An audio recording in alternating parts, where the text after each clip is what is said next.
Hey everybody. The article I chose was Yoga for Improving Sleep Quality and Quality of Life for Older Adults. The introduction to the study was the aging process is associated with physiological changes that affect sleep. This is referred to as insomnia, this poor sleep, and if left undiagnosed or untreated, it can be a major reducer for quality of life in older people. Studies show the yoga can improve sleep quality in patients with chronic insomnia. The article had three purposes.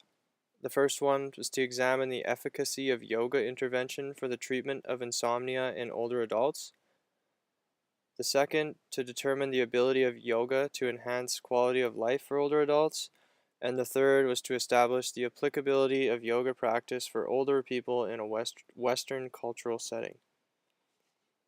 The participants, they were recruited in the greater Jerusalem area. The subjects had to be 60 years of age or older, and they must have had complaints about insomnia. Total of 74 participants, 31 in the control group and 43 in the yoga group. And these groups ended up being 26 for the control and 41 in the yoga intervention after 7 subjects were lost. Methods of the study. The study design was a non-randomized waiting list controlled trial. The yoga intervention group underwent 12 weeks of yoga. They met twice weekly, and during these 2 sessions, they had an instructor focus on the postural aspects of yoga, and they also had meditative components. The yoga intervention group was assigned home yoga routines. 3 of these routines had to be done per day, so whether it was 1 via the class with the instructor and then 2 at home, or just 3 at home on days when they didn't have class instruction. Subjects completed a subjective outcomes measure 10 days prior and 10 days after completion of the study. The outcomes measure included physical, mental, and physiological aspects. Objective overnight sleep data was recorded prior to and after the intervention period. So during the intervention period, there was no data recorded. They measured SOL, which is the time from when a participant went to bed to when they reached the first stage of the sleep cycle. They measured REM sleep, non-REM sleep, and also slow wave sleep. The results of the study, this slide specifically for sleep quality. The significant improvements were found in the yoga intervention group, but not for the control, in the aspects of sleep efficiency, sleep duration, and sleep quality.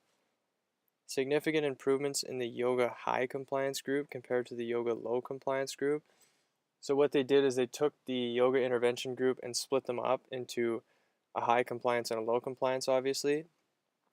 The high compliance followed the guidelines for that group, and the low compliance uh, didn't quite live up to the regulations and for that group. So whether it was they did 2 yoga sessions per day instead of 3, or they only did it for 5 days out of 7, they didn't say it, but that's just the high compliance and low compliance groups.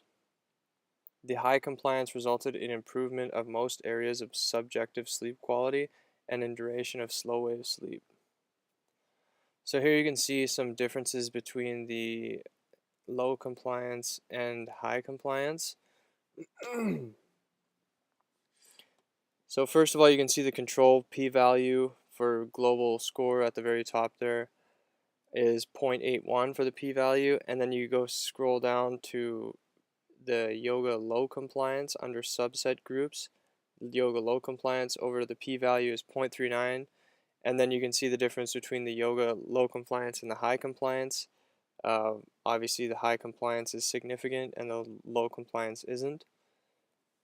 There's a couple more examples, like the third PSQI sleep latency score. the low compliance was 0.56 and the high compliance was 0.001. So is kind of just a general theme for that. The high compliance group had greater effects than the low compliance group. The results for the quality of life portion of the study: statistically significant results found in the yoga intervention group but not in the control group. Yoga intervention improved in the DAS-42 depression, the PALMS fatigue, the SF-36 physical row function, the SF-36 vitality, and the SF-36 social function. Improvements were also found in the high compliance group that were not seen in the low compliance group, which was the same for the sleep results. Here's another chart showing pretty much the same thing except for quality of life. The very first one for global score, you can see the low compliance had a p-value of 0.71 and the high compliance had a p-value of 0.002. So one's significant, one's not again. The next one's the same depression score, significant for the high compliance group, not significant for the low compliance group. The discussion for the study: practice compliance played an important role in the effects of the yoga intervention group, which we just clearly saw. Minimum of 25 minutes daily practice was needed to improve most subjective symptoms of insomnia. So based on the low compliance group, they figured out, kind of I guess in this case, a time of practice needed to improve their subjective symptoms of insomnia, and they figured it was about 25 minutes daily. A simple integrated at-home yoga protocol with a significant at-home component of meditation can improve sleep quality and quality of life. And findings suggest possibility of improving the outcomes by modifying yoga routine, instructional DVDs, and online yoga classes to improve compliance. And compliance is basically the biggest issue that they have here. They documented the high compliance group versus the low compliance group fairly well, and in almost every aspect it was the high compliance group improved more drastically than the low compliance group. So any way you can improve compliance would help the study. Thank you.